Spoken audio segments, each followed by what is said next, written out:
بن عبدالعزیز جس تخت پر بیٹھے اس پر سلیمان تھا، اس پر ولید تھا، اس پر عبد الملک تھا. ان تینوں نے اپنے من کو راضی کیا، عمر بن عبدالعزیز نے اپنے رب کو راضی کیا. جب عمر بن عبدالعزیز کا وقت آیا مرنے کا تو انہوں نے بلایا رجا بن حیوہ سے، فرمایا کہ میں نے عبد الملک بن مروان چاچا بھی تھے سسر بھی تھے، ان کی بیٹی فاطمہ سے شادی ہوئی تھی. میں نے اس کو قبر میں اتارا، کفن کی گرہ کھول کے دیکھا تو اس کا چہرہ قبلے سے ہٹ چکا تھا، رنگ کالا سیاہ پڑ چکا تھا. عبد الملک بن مروان گورا چٹا تھا، یہ جگہ سرخ تھی، کالا. پھر میں نے ولید کو قبر میں اتارا، اس کا بیٹا 10 سال حکومت کی، اس نے 21 سال حکومت کی، اس نے 10 سال کی، ولید بن عبد الملک. میں نے اس کے کفن کی گرہ کو کھول کے دیکھا تو اس کا رنگ سیاہ ہو چکا تھا اور قبلہ کی طرف سے چہرہ پھر چکا تھا. پھر سلیمان کا واقعہ تو ابھی سنایا. پھر سلیمان کو قبر میں اتارا اور اس کے کفن کی گرہ کو کھول کے دیکھا تو اس کا چہرہ قبلے سے ہٹ چکا تھا. اب میں جا رہا ہوں، مجھے دیکھنا. پہلے تینوں نے حکومت کی پوجا کی اور عمر بن عبدالعزیز نے اپنے اللہ کی پوجا کی. انہوں نے ایک بڑا عجیب خطبہ دیا جب خلیفہ بنے. اے لوگو، بچپن میں شعر و شاعری کا شوق تھا تو میں شاعر بنا، تھوڑا سا اٹھان ہوئی تو علم کا شوق لگا، میں نے علم حاصل کیا. جوان ہوا تو فاطمہ بنت عبد الملک سے عشق ہوا، میں نے اس سے شادی کی. اب اللہ نے مجھے حکومت دے دی ہے، اب تم دیکھو کہ میں اس سے اپنے اللہ کو راضی کروں گا. ہمارے حکمران تو ووٹ سے آتے ہیں اور چلے جاتے ہیں 4-5 سال کے بعد، ان کی وراثت میں حکومت آ رہی ہے اور 3 بر اعظم پر حکومت ہے اور ایسا روب و دبدبہ ہے بنو امیہ کا، کوئی ان کے سامنے سر نہیں اٹھا سکتا. اور یہ بندہ 2 سال 2 مہینے 3 بر اعظم میں زکوٰۃ لینے والا کوئی نہ بچا، 3 بر اعظم میں سوال کرنے والا کوئی نہ بچا، 3 بر اعظم میں ظالم کوئی نہ بچا، 3 بر اعظم میں مظلوم کوئی نہ بچا. لیکن خود کیسا رہا؟ گھر آئے، فاطمہ بڑے اچھے دن گزرے ہیں، اب امتحان ہے، میں تیرا حق نہیں ادا کر سکوں گا، طلاق لینی ہے میں حاضر ہوں، ساتھ دینا ہے تو میرے اپنے حق معاف کرو، اپنے حق معاف کرو. فاطمہ جیسی عورت انسانی تاریخ میں کوئی نہیں آئی سیاسی لحاظ سے. سیاسی دادا مروان بادشاہ، باپ عبد الملک بادشاہ، بھائی ولید بادشاہ، دوسرا بھائی سلیمان بادشاہ، تیسرا بھائی ہشام بادشاہ، چوتھا بھائی یزید بادشاہ اور اپنا خامند بادشاہ. 7 نسبتوں سے یہ عورت شہزادی ہے. کائنات انسانی تاریخ میں اتنی بڑی عورت کوئی نہیں آئی. سیاسی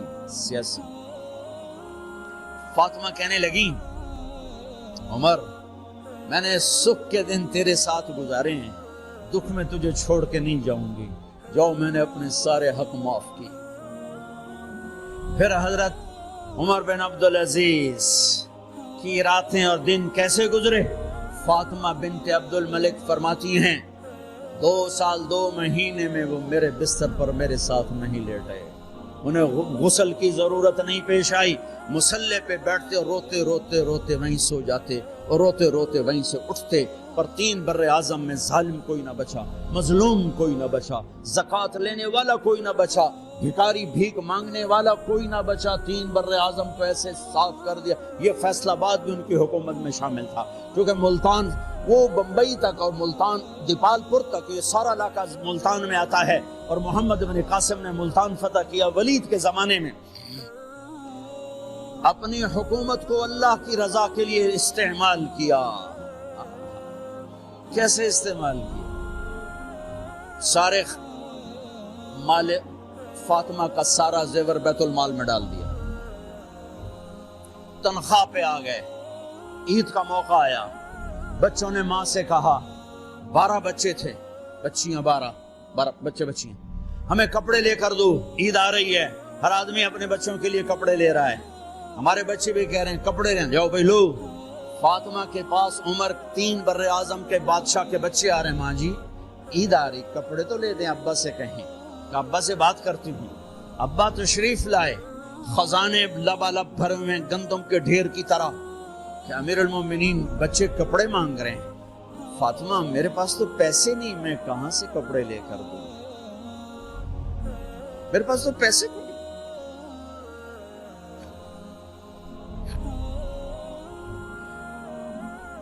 حضرت فاطمہ نے کہا پھر بچوں کا کیا کروں؟ کہا مجھے بھی نہیں پتا کیا کروں. اس کے پہلے 3 حکمرانوں نے لوٹ مار کے بازار گرم کیے، ظلم و ستم کے پہاڑ توڑے، اور آج اسی خزانے پہ ایک شخص بیٹھا ہے جو اللہ کو راضی کرنے کے جھنڈے گاڑ رہا ہے. تو فاطمہ نے کہا آپ ایسا کریں، اگلے مہینے کی تنخواہ ایڈوانس لے لیں، اس سے میں اپنے بچوں کو کپڑے لے دیتی ہوں، اور گھر کا خرچہ میں مزدوری کر کے گھر کی روٹی چلا لوں گی.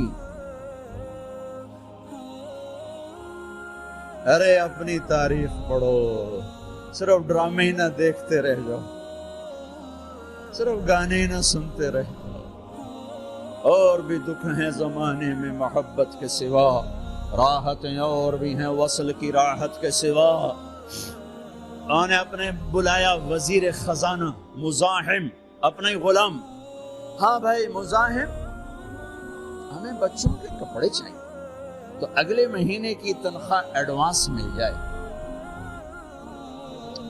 وہ کہنے لگے امیر المومنین آپ مجھے لکھ کر دے دیں کہ آپ 1 مہینہ زندہ رہیں گے، میں آپ کو تنخواہ دے دیتا ہوں.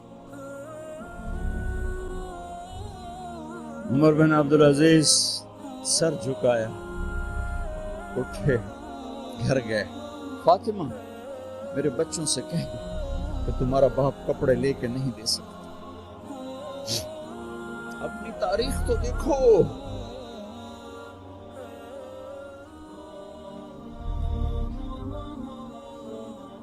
عید کا دن آ گیا، خلیفہ وقت عید کی نماز پڑھاتے تھے، نمازیں بھی خلیفہ وقت پڑھاتے تھے. بنو امیہ کا خاندان ملنے کے لیے آ رہا ہے. سارے سرداروں کے بیٹے، اعلیٰ پوشاک، اعلیٰ لباس، ملنے آ رہے ہیں. تھوڑے دیر بعد دیکھا تو بچے بھی ملنے آ رہے ہیں. امیر المومنین کی حیثیت سے بچے باپ کو ملنے آ رہے ہیں، اور ان کے جسموں پر پرانا لباس ہے. حضرت عمر انہیں دیکھ کر ادھر اپنے سرداروں کے بچے دیکھے تو زرق برق پوشاکیں، اپنے بچوں کو دیکھا. ارے اس باپ سے پوچھو جو سب کچھ کر سکتا ہو اور پھر مٹھی بند کر لے کہ نہیں میں نے حرام کی طرف نہیں جانا. بچوں کو دیکھا تو آنکھیں ڈبا گئیں، آنکھوں میں آنسو آ گئے. فرمایا میرے بچوں آج تمہیں اپنے باپ سے گلہ تو ہوگا کہ آج ہمارے باپ نے کپڑے ہی نہ لے کے دیے. ان کے ایک بیٹے ہیں عبد الملک، ان سے بھی 4 ہاتھ آگے تھے، ان سے پہلے ہی فوت ہو گئے تھے.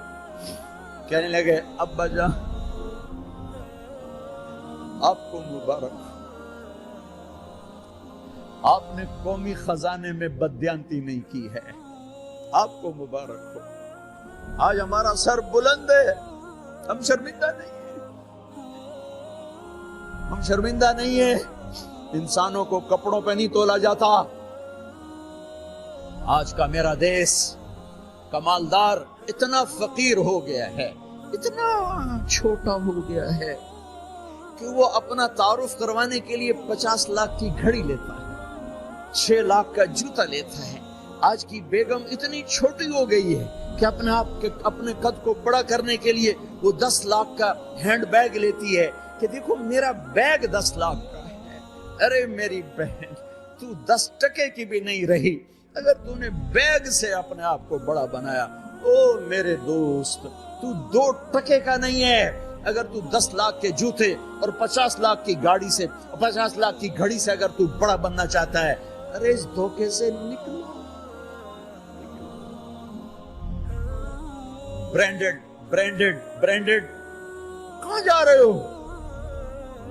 جب تم اپنی ذات میں بے قیمت ہو تو رب ذوالجلال کی قسم تمہاری گھڑیاں، تمہارے بیگ، تمہاری گاڑیاں، تمہارے بنگلے تمہاری عزت کو بڑھا نہیں سکتے۔ ابا جان آج ہمارا ساڈا ایتھے سر آ گیا، سانو آج ساڈی عید ہو گئی کہ ساڈے ابے آج خیانت نہیں کی تھی۔ آج ہم خوشی سے بلند ہیں کہ ہمارے باپ نے بددیانتی نہیں کی۔ گھر میں تشریف لائے، کہنے لگے فاطمہ کچھ پیسے ہیں، میرا انگور کھانے کو چیز۔ بس فاطمہ رونے لگی، فرمایا امیر المومنین خزانہ تو بھرا پڑا ہے، ایک درم کا بھی تیرا حق نہیں ہے کہ تو ایک درم لے کے انگور خرید لے۔ تو تھوڑا پٹھے، فاطمہ میں جہنم نہیں برداشت کر سکتا۔ او میرے بھائیو جو دن رات سود میں پھنس چکے ہو، جو دن رات جوے شراب میں پھنس چکے ہو، کیسے اللہ کے سامنے سرخرو ہو کر کھڑے ہوں گے؟ فاطمہ میں جہنم نہیں برداشت کر سکتا۔ نہیں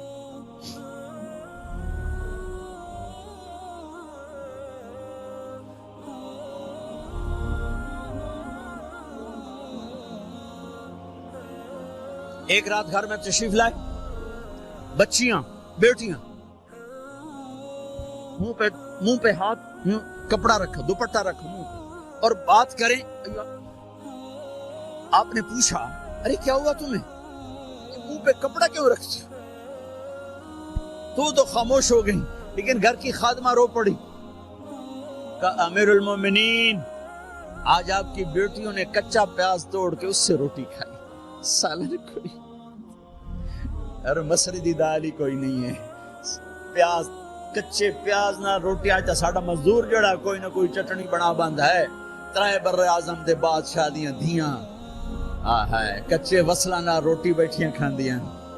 اور میرے آج کا تاجر کہتا ہے جھوٹ نہ بولوں تو کاروبار کیسے، میرا افسر کہتا ہے رشوت نہ لوں تو گزارا کیسے۔ تو عمر بن عبدالعزیز پھس پہ ہچکیوں کے ساتھ روئے کہ میری بچیوں تو تمہیں بڑے اچھے کھانے کھلا سکتا ہوں، پر میں جہنم کی آگ برداشت نہیں کر سکتا۔ بھائیو اس بندے نے اپنے آپ کو ذبح کر دی، اللہ کو راضی کرنے کے لیے ذبح کر دی، اپنی ذات کو، اپنے جذبات کو، اپنے احساسات کو۔ جب گورنر ہوتے تھے نا تو حضرت فاطمہ کی ایک باندی تھی، ان سے انہیں عشق ہو گیا، تو اپنی بیگم سے کہتے یہ باندی مجھے گفٹ کر دو، وہ کہتی میں نہیں کرتی۔ جب یہ خلیفہ بنے کئی دفعہ ان سے کہتے مجھے ہدیہ کر دو، مجھے دے دو، وہ کہتی میں نہیں دیتی، میں نہیں دیتی۔ جب یہ خلیفہ بنے تو ان کی بیگم نے اس باندی کو نہلایا، خوبصورت زیورات سے سجایا، عالی شان میک اپ کیا، اور اس کا ہاتھ پکڑ کے لائی، امیر المومنین یہ آپ کی خدمت میں گفٹ ہے۔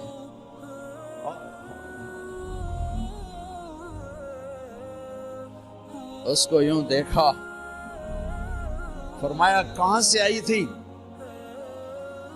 کہا جی عبد الملک نے کوفے سے مجھے زبردستی اٹھوایا تھا، تو دو آدمی بلائے کہ جاؤ اسے اس کے مالک کے پاس واپس بھیج دو۔ وہ کہنے لگی این وجدک علی یا امیر المؤمنین، امیر المؤمنین آپ کا عشق کہاں گیا جو میرے ساتھ تھا؟ تو عمر کی آنکھیں بھر آئیں، کہا وہ پہلے سے بھی زیادہ ہے، لیکن تمہیں اللہ کے لیے قربان کرتا، میں اپنے عشق کو اللہ کے لیے قربان کرتا۔